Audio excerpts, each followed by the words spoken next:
Assalamualaikum warahmatullahi wabarakatuh. Selamat pagi semua. Pada kesempatan pagi hari ini, kita akan membahas terkait segmentasi pasar yang kemarin kan udah mengerjakan soalnya nih. Nah, sekarang kita akan menganalisis dan menjelaskan lagi gitu untuk soal-soal yang kemarin tuh salahnya paling banyak gitu. Oke, langsung saja ya. Yang pertama yaitu STP, merupakan singkatan dari apa sih? Lalu yang kedua, yang merupakan pengertian dari segmentasi itu apa? Jadi coba Ibu jelaskan ya. Segmentasi pasar itu merupakan salah satu dari strategi analisis pemasaran. Strategi analisis pemasaran ini ada 3 yang biasa dikenal ya. Yang pertama, segmenting atau segmentasi pasar. Yang kedua, targeting atau menargetkan pasarnya. Lalu yang terakhir itu positioning atau penempatan dari target pasarnya supaya melekat di hati masyarakat. Nah, pada kesempatan pagi ini, kita itu akan membahas lebih detail terkait segmenting atau segmentasi pasar. Segmentasi pasar itu adalah pengelompokan pasar yang awalnya heterogen atau bermacam-macam. Kalian bisa lihat yang ada di ilustrasi gambar ya. Di sini tuh orang-orangnya warnanya beda-beda. Ada yang merah, ada yang kuning, ada yang hijau. Mereka bercampur. Ini namanya pasar. Jadi pasarnya itu masih heterogen atau berbeda-beda. Nah, untuk memudahkan pemasarannya gitu supaya promosinya lebih jelas, itu akhirnya dikelompok-kelompokkan. Jadi yang merah dikumpulin sendiri, yang kuning sendiri, terus yang hijau juga sama. Nah, dikelompok-kelompokkan ini supaya menjadi lebih homogen atau lebih sama gitu. Nah, mengelompokkannya berdasarkan apa sih? Berdasarkan karakteristik dan perilaku dari konsumennya.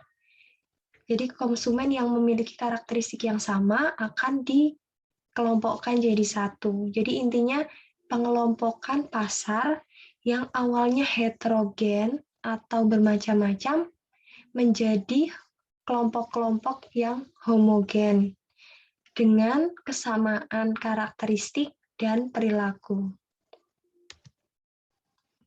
Jadi udah jelas ya, STP singkatan dari segmenting, targeting, dan positioning.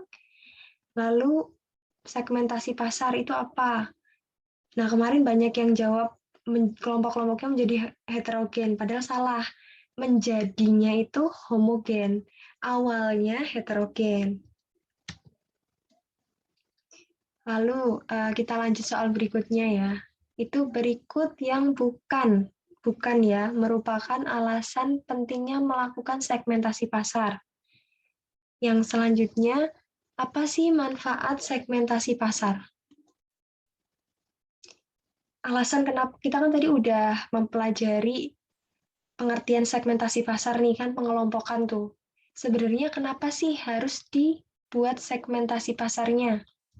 Yang pertama, pasar itu sifatnya dinamis, berubah-ubah, tidak tetap, tidak statis.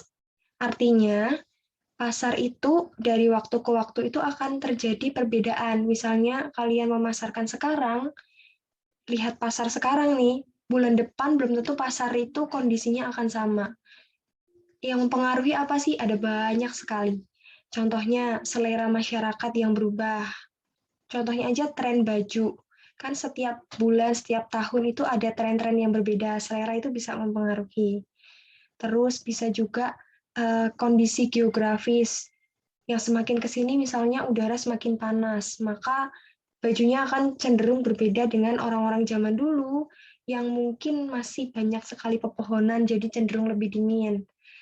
Dan banyak faktor lain, jadi dia akan terjadi perubahan terus. Yang kedua, barang itu punya siklus hidup sendiri loh. Ini terlihat di gambar ya. Jadi siklus hidup dari barang itu ada 4. Yang pertama, introduction atau perkenalan. Jadi produknya baru di launching, dikenalkan ke masyarakat. Nah, karena kan nanti setelah launching itu akan ada promosi-promosi.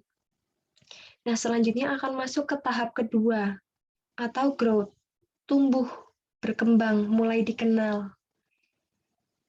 Nah, selanjutnya tahap ketiga itu sampai di pendewasaan atau maturity. Jadi, produknya itu udah matang, udah dikenal masyarakat, sudah mencapai puncak dari penjualan. Jadi, penjualannya kan akan terus naik tuh karena promosi.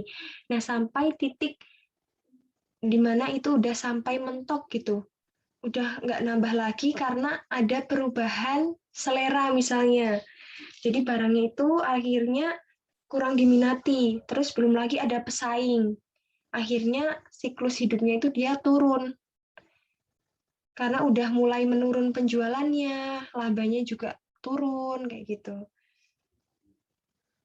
Lalu yang selanjutnya, segmentasi juga tujuannya untuk mengetahui struktur pasar. Terus setelah tahu struktur pasar, udah tahu medannya, maka bisa mengidentifikasi tuh, peluang apa sih yang bisa diambil kita sebagai produsen. Terus kita juga bisa ngelihat kompetitornya kita tuh siapa aja sih.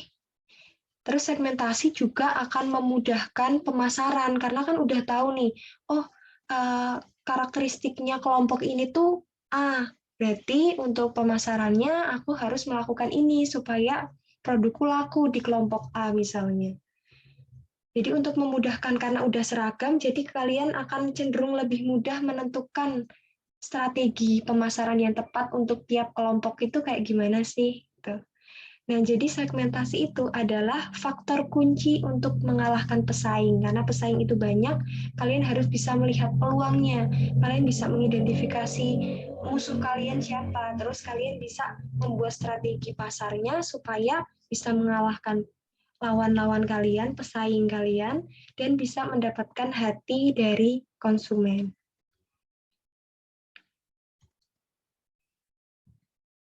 Lalu yang tadi ada, apa sih manfaat segmentasi? Segmentasi itu intinya sebenarnya semuanya terkait pemasaran ya. Dengan udah dikelompok-kelompokkan, maka pasarnya itu lebih mudah dibedakan. Terus pemasaran strateginya mau kayak gimana itu akan lebih terarah. Terus komunikasi dari produsen ke konsumen itu akan lebih mudah. Karena kalian udah tahu tuh karakteristik dari tiap kelompok konsumennya kan. Terus kalian juga bisa melihat peluang-peluangnya, terus kompetitornya siapa. Misalnya aku mau ngambil segmen di kelompok A, misalnya yang tadi yang warna merah kayak gitu. Orangnya tuh sifatnya A kayak gitu. Kalian akan lebih menyesuaikan kan untuk pemasarannya. Terus kalian juga bisa lihat di A itu siapa juga sih yang produsen yang memasok ke sana. Nah, itu kalian bisa karena ada segmentasi jadi lebih mudah untuk mengidentifikasinya. Dan hal ini itu mempermudah manajemen perusahaan untuk mengatur strateginya, mengatur gimana sih distribusinya, dan lain-lain, distribusi produknya, dan lain-lain. Terus evaluasi juga. Jadi, misalnya bulan ini kalian menggunakan strategi pemasaran yang pertama. Lalu untuk bulan depan, apakah mau digunakan lagi atau enggak, kalian bisa evaluasi. Si manajemen akan melakukan evaluasi untuk perbaikan-perbaikan penjualan bulan ke depannya. Nah, caranya gimana sih evalnya? Ya itu lebih mudah kalau ada segmentasinya. Jadi karakter dari konsumennya itu bisa langsung dilihat dan apakah strategi yang dimasukkan itu udah pas atau belum itu akan bisa dilihat. Jadi jawabannya manfaat segmentasi pasar itu memudahkan promosi atau pemasarannya. Yang pertama, baju di daerah pantai cenderung lebih tipis dibandingkan yang di daerah pegunungan. Yang kedua, contoh variabel yang digunakan dalam segmentasi demografis. Yang ketiga, masyarakat yang memiliki pendapatan tinggi cenderung membeli barang mengutamakan kualitas daripada kuantitas, merupakan contoh pengelompokan segmentasi berdasarkan.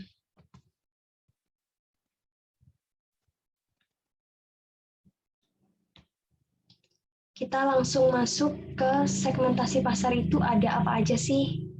Yang pertama ada segmentasi geografis, yang kedua demografis, yang ketiga psikologis, yang keempat psikografis, yang terakhir perilaku. Kita bedah satu-satu ya. Segmentasi geografis itu cenderung ke wilayah, iklim, terus biasanya ada desa atau kota kayak gitu.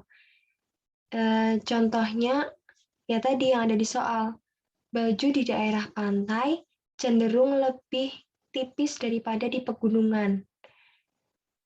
Contoh wilayahnya nih, wilayah yang ada di Dieng misalnya. Dieng itu kan pegunungan, dia lebih tebal karena dia lebih dingin.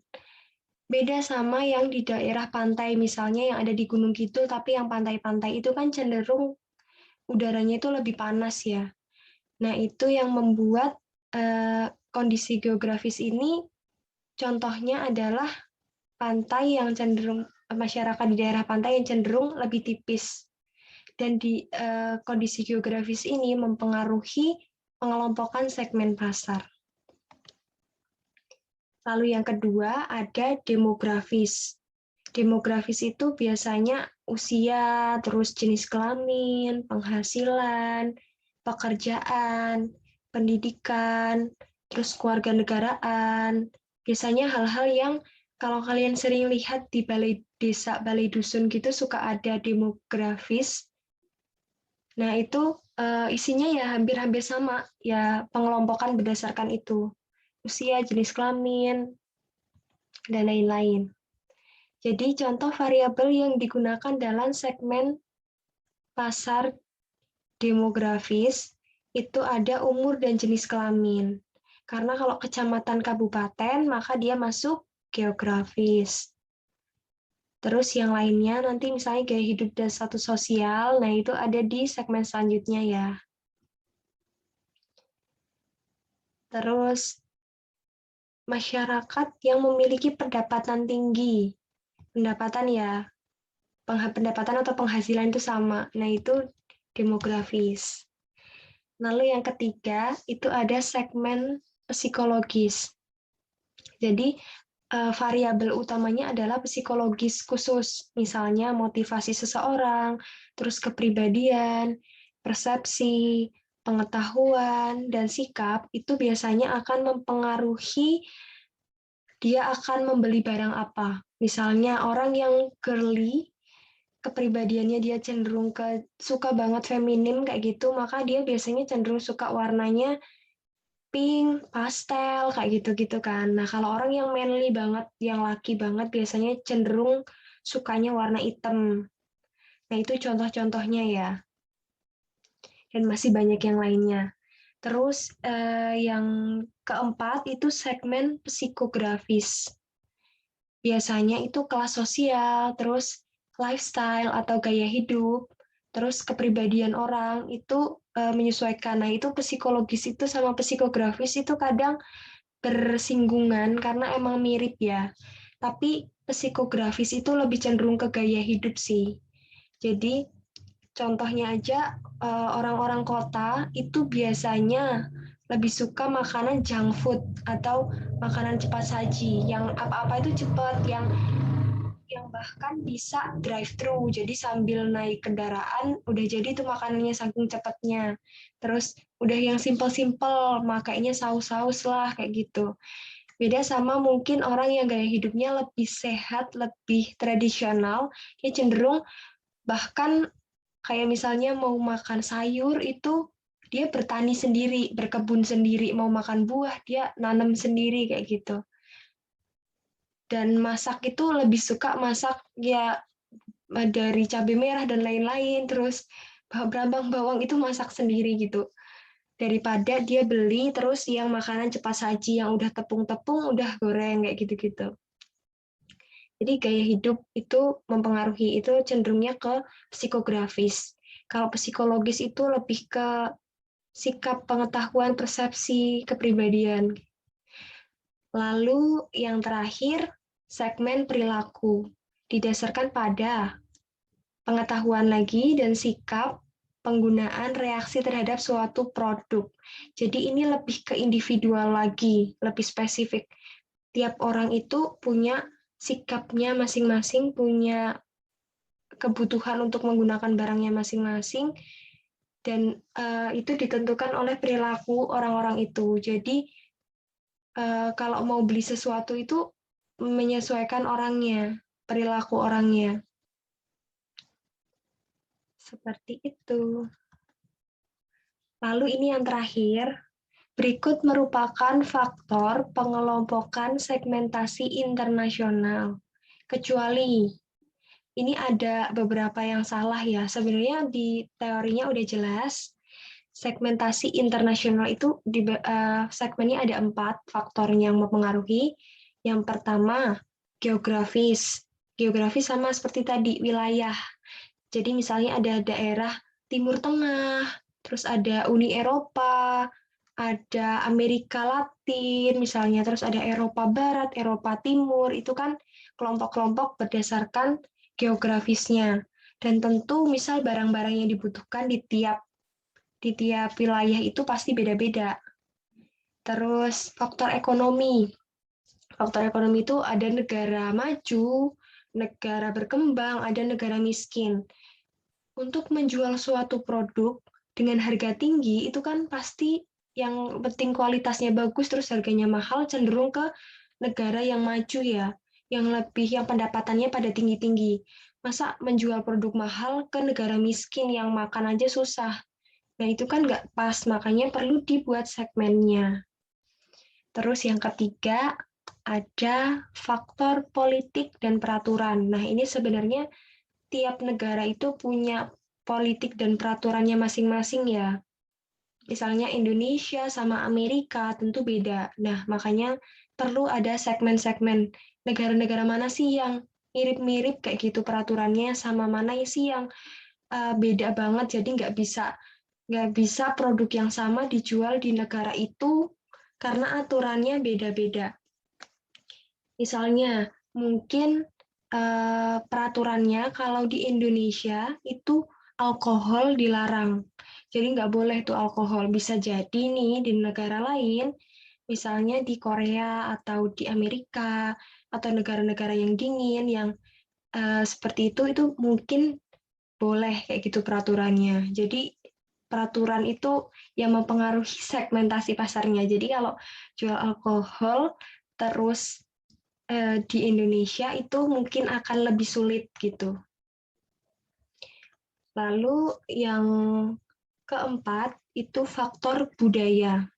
Nah, faktor budaya ini juga mempengaruhi segmen-segmen pasarnya. Misalnya nih kalau di budaya timur nih biasanya cenderung kalau dari segi pakaian, mode fashion itu cenderung lebih tertutup. Jadi lebih sopan gitu budaya ketimuran.